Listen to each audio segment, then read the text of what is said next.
Olá, você que está aí conosco nos nossos 40 dias de oração.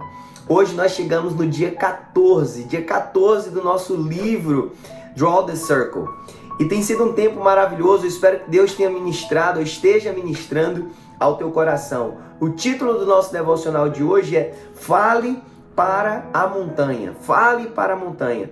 E de onde ele tira essa ideia? Ele tira a partir de Mateus 17, 20, quando diz, olha, se você disser a essa montanha, move-se daqui para ali, e ela irá se mover. Então é quando o Senhor Jesus, na verdade, está falando com os discípulos a respeito da fé como um grão de mostarda, e que para eles, se eles tiverem a fé efetiva, produzindo como um grão de mostarda também produz, eles vão ter essa capacidade, de dizer algo que parece impossível e transpor aquelas montanhas, aquelas muralhas, aquelas barreiras, aqueles problemas que parecem intransponíveis, porque para Deus não há impossíveis. E o autor nos encoraja a fazer algo que parece simples. Se você talvez é cristão há um bom tempo, você já deve ter ouvido essa máxima dentro do mundo cristão, que diz, olha, para de falar para Deus sobre a tua montanha. Para de falar para Deus sobre os teus problemas. E aqui não é desencorajando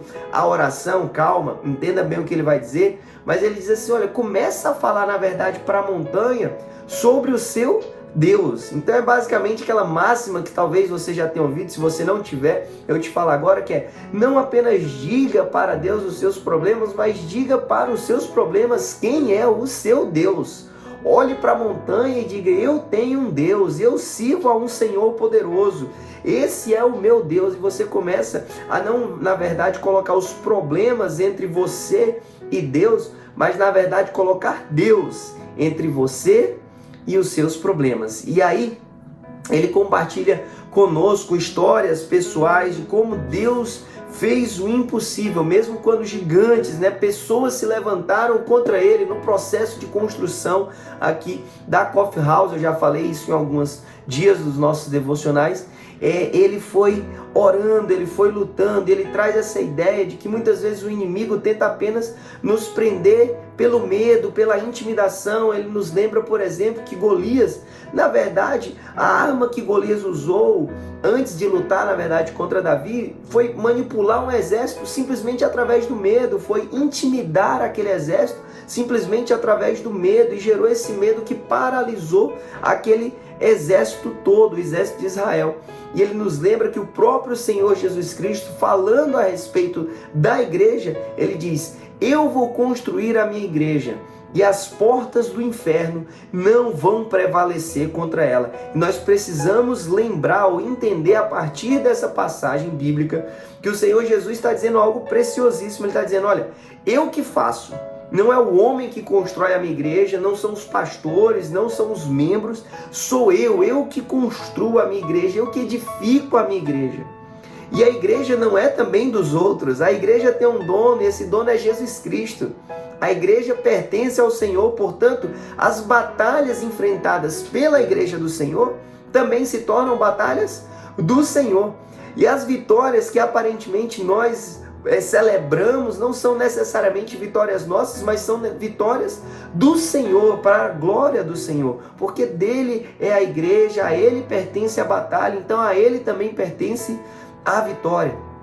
E quando ele fala, olha, as portas do inferno não vão prevalecer. Essa ideia bíblica das portas de uma cidade fala muito mais sobre as defesas de uma cidade, a proteção de uma cidade, do que o ataque. Porta não é ataque, porta é defesa. Então, se a porta do inferno não vai prevalecer, o inferno, na verdade, está numa posição defensiva. E a igreja do Senhor está numa posição de ataque, numa posição de ofensiva, de ataque.